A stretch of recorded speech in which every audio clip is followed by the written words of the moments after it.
Hello guys, സ്വാമി ശരണയ്യപ്പ. Friends, എനിക്കിന്നിപ്പോൾ കിട്ടിയതാണ് ഇത്.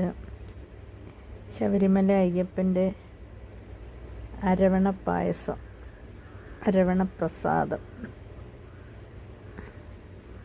നമ്മുടെ ഇവിടെ അടുത്തുള്ള ഒരാൾ കൊണ്ടുവന്ന് തന്നാണ് കേട്ടോ.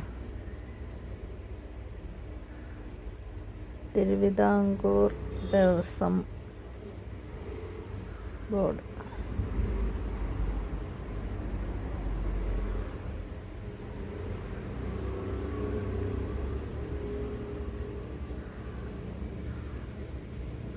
എനിക്ക് ഈ പായസം കൊണ്ട് തന്നയാളാണെങ്കിൽ അവർ പളനിക്കൊക്കെ പോയിട്ട് വരുമ്പോൾ അവിടെ നിന്നുള്ള പ്രസാദം ഒക്കെ കൊണ്ടു തരാറുണ്ട്.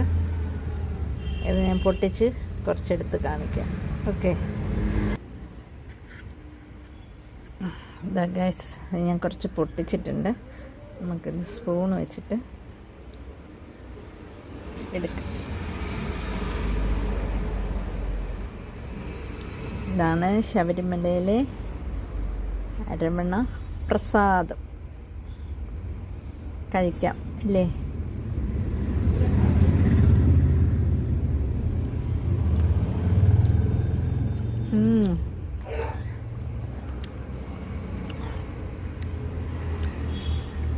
സൂപ്പർ പ്രസാദമല്ലേ?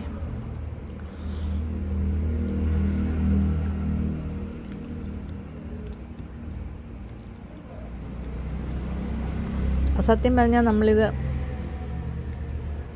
കഴിക്കുമ്പോൾ തന്നെ എൻ്റെ മനസ്സ്, എൻ്റെ വീടെന്ന് പറയുന്നത് ശബരിമലയോട് ചേർന്നിട്ടുള്ള സ്ഥലത്താണ്.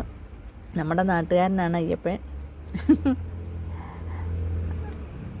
പമ്പയാറിൻ്റെ തീരത്താണ് എൻ്റെ വീട്. അപ്പോൾ അവിടുന്ന്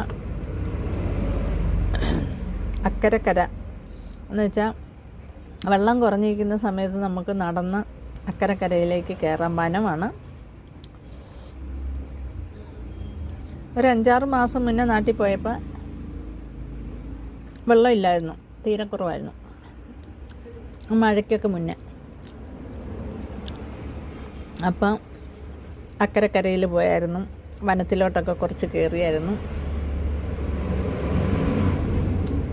പക്ഷേ നമ്മുടെ വീടിൻ്റെ അവിടുന്ന് പമ്പയാറ് കടന്ന് അക്കരക്കരയിലേക്ക് പോകുന്നിടത്ത് ആൾക്കാർ, ആ കയറുന്ന സ്ഥലത്തൊക്കെ ആൾക്കാർ താമസമുണ്ട് കേട്ടോ. ഉൾവനത്തിലോട്ട് ഇല്ലയെന്ന് തോന്നുന്നു. ഞാൻ കുറേ ഉള്ളിലോട്ടൊക്കെ പോയിട്ടുണ്ട് ചെറുതിലെ.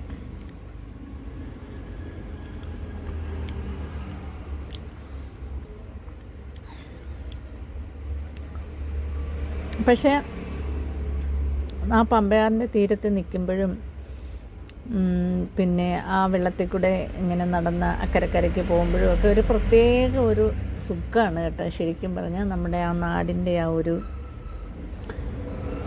എന്താ പറയുക, അയ്യപ്പൻ്റെ ആ ഒരു ദർശനമുള്ള അല്ലെ അനുഗ്രഹമുള്ള ആ ഒരു പ്രദേശം. പുള്ളിക്കാരൻ അവിടെ ഇങ്ങനെ കുടികൊള്ളുകയല്ലേ. പുള്ളി വസിക്കുന്ന ആ കാനനത്തിൻ്റെ അടുത്ത് എനിക്ക് താമസിക്കാൻ പറ്റുന്നതൊക്കെ, ജനിച്ച് വളർന്ന്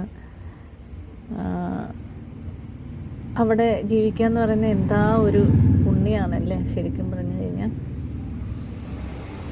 അവിടുന്ന് 17-ാമത്തെ വയസ്സിൽ പറിച്ച് വേറൊരു നാട്ടിലേക്ക് നട്ടു എങ്കിലും ഇപ്പോഴും എൻ്റെ നാട് അവിടം തന്നെയാണ്. ആ അയ്യപ്പൻ്റെ ആ ഒരു സാന്നിധ്യമുള്ള അവിടെയാണ്. പറയുമ്പോൾ എനിക്ക് ഭയങ്കര അഭിമാനമുണ്ട്, സന്തോഷമുണ്ട്.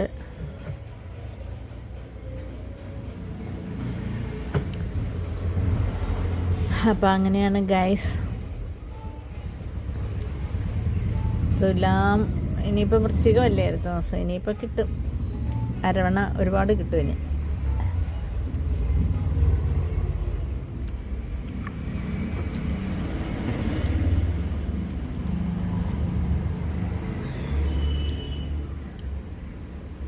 അപ്പോൾ ഓക്കെ ഗായ്സ്, എനിക്കൊരു സ്നേഹ സമ്മാനം കിട്ടിയപ്പോൾ നിങ്ങളെ കൂടി അറിയിക്കണമെന്ന് തോന്നി.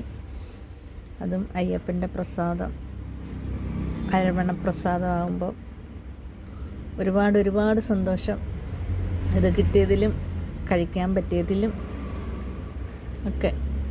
കുറച്ച് സമയത്തേക്ക് എൻ്റെ നാട്ടിലേക്ക് പോവാനും അവിടുത്തെ ഓർമ്മകളൊക്കെ പുതുക്കാനും ഒക്കെ. ഞാൻ തീരെ ചെറുതായിട്ടിരുന്ന സമയത്തൊക്കെ ശരിക്കും പറഞ്ഞാൽ ഒരു 10-16 വയസ്സ് വരെയൊക്കെ എന്ന് പറയുമ്പോൾ നമ്മുടെ പമ്പയാറിൻ്റെ തീരത്ത് മണലായിരുന്നു, ശരിക്കും മണലുണ്ടായിരുന്നു. പക്ഷേ കുറേ കാലമൊക്കെ കഴിഞ്ഞിട്ട്, ഞാൻ പറഞ്ഞില്ല 17ാമത്തെ വയസ്സിൽ ഞാൻ വേറൊരു നാട്ടിലേക്ക് പോയി എങ്കിലും അതിന് ശേഷമൊക്കെ ചെല്ലുമ്പോൾ മണലൊക്കെ ഊറ്റി മൊത്തം കുണ്ടും കുഴിയായിട്ട് ഇങ്ങനെ കിടക്കുകയായിരുന്നു. പമ്പയാറ് കാണാൻ ഒരു രസവും ഇല്ലാതെ കിടക്കുകയായിരുന്നു, ഒരു ഭംഗിയില്ലാതെ. പക്ഷേ ഈ കഴിഞ്ഞോരിടയ്ക്ക് ഞാൻ പോയി കഴിഞ്ഞപ്പോൾ വീണ്ടും മണലൊക്കെ അവിടെ തെളിഞ്ഞ് പഴയതുപോലെ കുറച്ച് ഡെവലപ്പായി വരുന്നു കേട്ടോ. അങ്ങനെ കിടക്കുന്നു. ആ മണലൊക്കെ വാരി മുഴുവൻ ചെളിയൊക്കെ പിടിച്ച് കിടന്നതിൽ നിന്ന് കുറച്ചൊക്കെ ഇപ്പോൾ ഒരു വ്യത്യാസം വന്ന് മണലൊക്കെ തെളിയാൻ തുടങ്ങി. അങ്ങനെ ആ ഒരു പഴയ ഭംഗിയിലേക്ക് കുറച്ചാ പോകാൻ തുടങ്ങിയിട്ടുണ്ടെന്ന് എനിക്ക് തോന്നുന്നു. എന്തായാലും ഇനിയും പോകുമ്പം അറിയാം എങ്ങനെയെന്ന്. ഓക്കെ ഗൈസ്, അപ്പം ഇപ്പം മണി എത്രയായി? 2-2:30 ആയെന്ന് തോന്നുന്നു. എല്ലാവരും ഭക്ഷണം കഴിച്ചു എന്നൊക്കെ വിചാരിക്കുന്നു. അപ്പോൾ ഓക്കെ ഗൈസ്, വേറൊരു വീഡിയോയുമായിട്ട് കാണാവുന്നതാണ്. സ്വാമി ശരണം.